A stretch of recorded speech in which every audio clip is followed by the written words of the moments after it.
That's right, everybody. The King of the Woods. And some people don't look at it or think of it as the King of the Woods, McCulloch 797.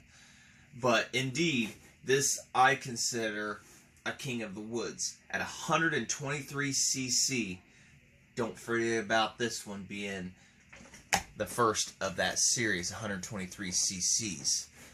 So, welcome. Yes, fuel line replacement is on the table today. Now there's a couple options. We can try for this style, or we can go and try and see if we can fit that style on it. I guess I should reintroduce this saw right here. This is one of them that I've had for a while.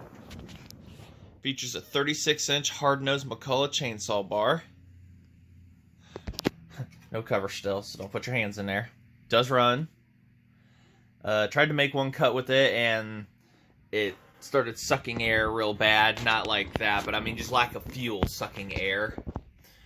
And opened up the top of the fuel line, had developed a leak on it. So, and not only did it develop a leak, it was super brittle. This specific saw I had done the 090 swap too.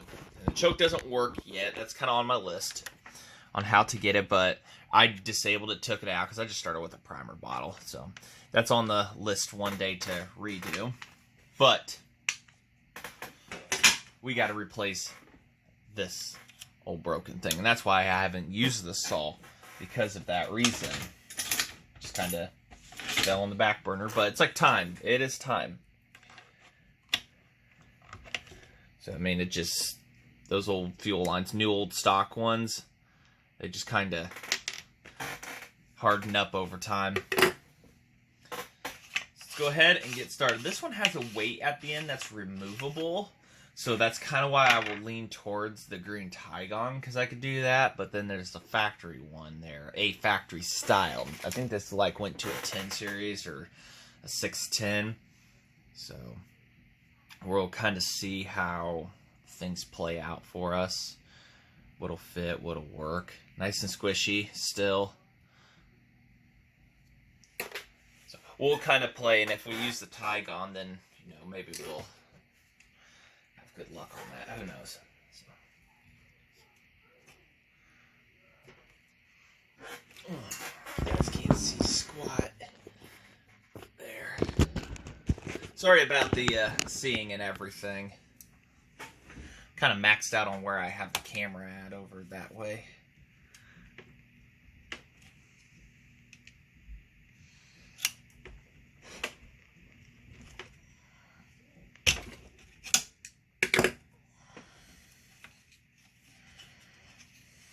Yeah, see this whole part right here that sticks out? It's just brittle.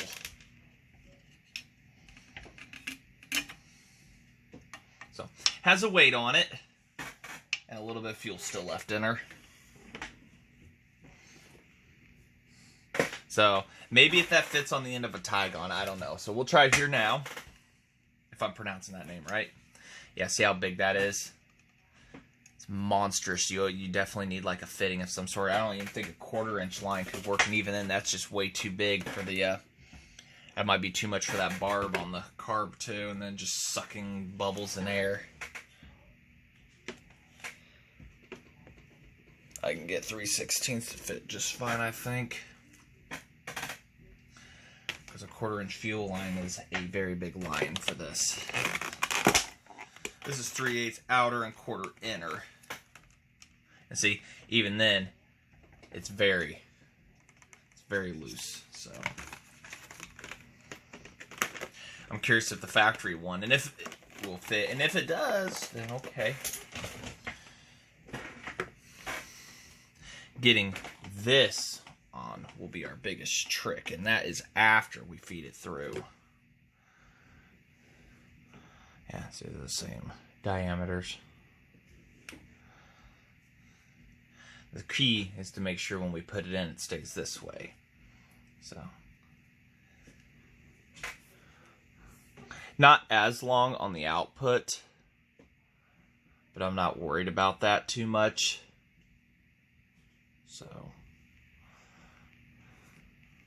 it's not like I'm going to run the saw every day. I mean, there's enough to reach the side of the tank up there and enough to go down and go forward. So there's plenty to deal with in here.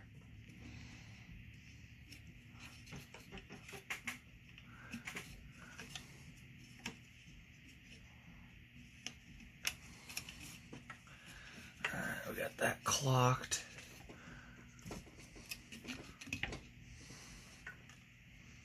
It fit through nicely. We'll leave that kind of sticking up just in case we turn around, we don't get it filled with gasoline. I don't know. I don't think it's long enough to reach the carb barb. No, it's not. So guess what we're going with? Means we get to save you for a 10 series. So, not long enough. We can work with that. It was just a thought, see if it'll work. So, Tygon it is. And some seal all for a round. And I've done that many times and it works great. So double check that our weight's going to work for us, our pickup. Oh yeah, it'll fit in there perfectly. So now we feed it. Okay, the whole line just dropped on the ground. That's fine. It's fine. It's cool. Yeah, very loose right there. So that's going to kind of be a seal-all situation. We're going to kind of hope it works and stays. But so far I've got a couple saws outside like that with zero issues. So one thing we'll just have to do first, kind of clean the area with a dirty rag. Some carb cleaner. Sealants do not like oily surfaces. So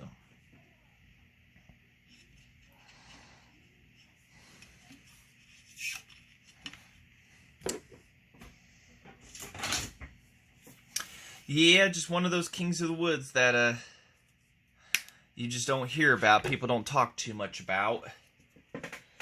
Everybody's always after the Super Pro 125, and that's a dang good saw. But then this old girl gets left in the dust when it comes to any recognition.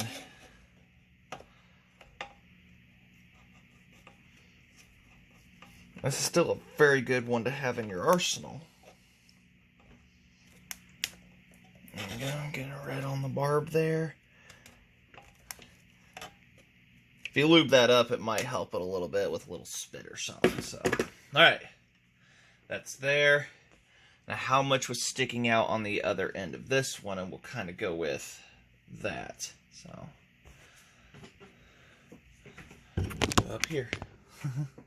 So, right there, a little bit of an estimate. We're going to cut it about right there.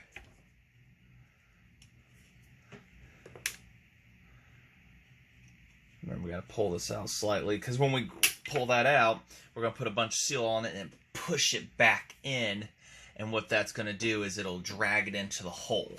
And we're going to have to be careful that we don't get gasoline up to that point. But looking down in there, the gas level's low enough, it ain't going to affect anything. So this is 3/16 inner diameter. Sten's fuel line. Didn't actually come in a box. It came off of Amazon. So, see, that just fits right on there.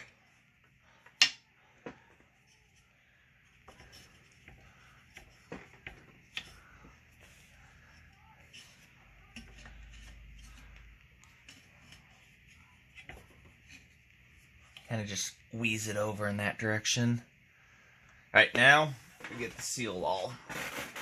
And fuel lines for these are getting more difficult to find. And there's guys out there that machine bushings and stuff for it. And that is awesome. You know, that's something I wish I had was a little lathe to be able to take up that space right there to make one.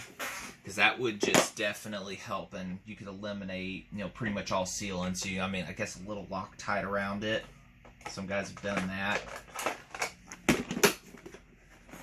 This tends to get a little messy for me, but this stuff when applying it, but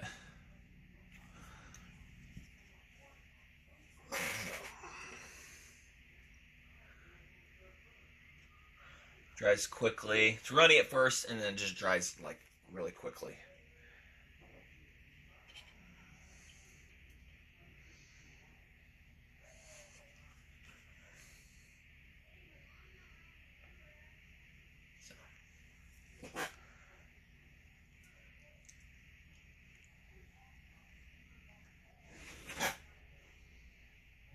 It seems to have taken down below.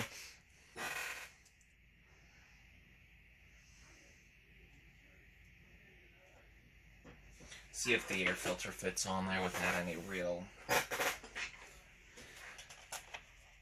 Oh yeah, we gotta push that in more. Wow, a lot more. That's okay.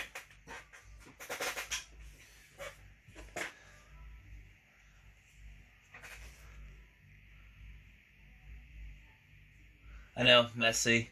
There's better ways of probably doing this, but you know, there's gonna be a day the fuel lines dry up, and then what? What do we do? Then what do we do?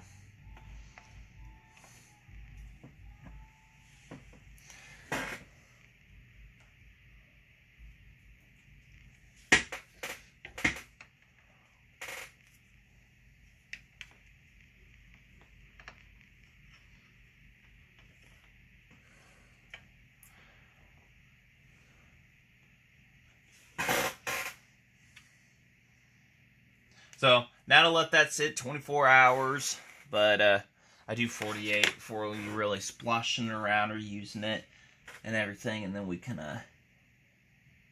see how well she works. And sometimes another coating of it helps. Leave that slightly vented off right there. I don't think this cap vents at all, because that gas generally they lose their gas in there, and this one did not. So I don't think this one vents. So I need to fix that. But yes, ugly fuel line replacement, but if she'll run again and cut and everything, so be it. Being in Indiana, you really don't get opportunities at large trees. At least I don't get opportunities too often, so I kind of like to keep them on the shelf ready. And this old girl definitely was not ready. So, but yeah, that's on the. It'd be nice to be able to machine a bushing to be able to make a tight fit in there and stuff like that. Maybe I'll have to go play around and because there's other ones out there that need fuel line replacements too. Probably should have measured that inner diameter there, but I guess I can measure off of the this fuel line here and go from there too. So, but yeah, definitely one of those kings of the woods that's forgotten about, and it's a real shame. The older guys actually say that these would outperform the Super Pro 125s because these have behind the coil, and you can see it through the exhaust, a boost port, a removable boost port. So you had a boost port like the 101s, similar to it, I mean boost port in the end, and then you also had your regular 6 transfers for your intake and then your exhaust. So this could be comparable to a 101 and have the power of, and very similar, you could say.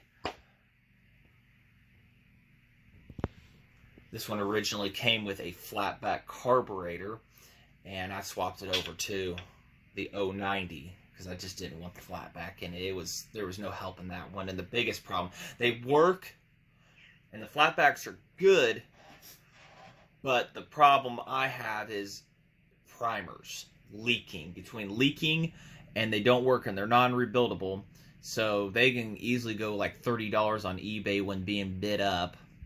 The kits are another $30.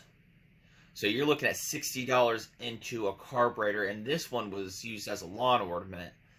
Not this one, not this one, sorry, that was another one. But this one sat forever, and that carburetor, it just, there was no real going to be helping it or anything like that.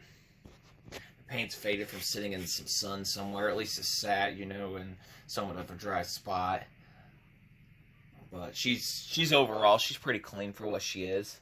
I don't know if somebody cleaned it and then put it up or whatnot. I could see where screwdrivers were taken to pry stuff off. The other side has that. I need to get a set of bucking spikes on it, and I got a set outside. But I'm debating whether I want to put a set of feet ones that I have on this one or put it on another saw. So, yes, fuel line replacement. I can't say it's the greatest, but it's better than nothing. And I'm pretty sure once this all dries and cures and everything, it'll just work out wonderfully. Try to run it for you guys. Maybe even try a cut. Just want to say thanks for watching, and say more content, more stuff. We'll get back onto the 77 here soon, and other ones of these great ones too. Hopefully. See, if there's any saws you want to see or something, let me know in the comments. I may or may not have it, you know, but who knows? So, alright, thanks for watching.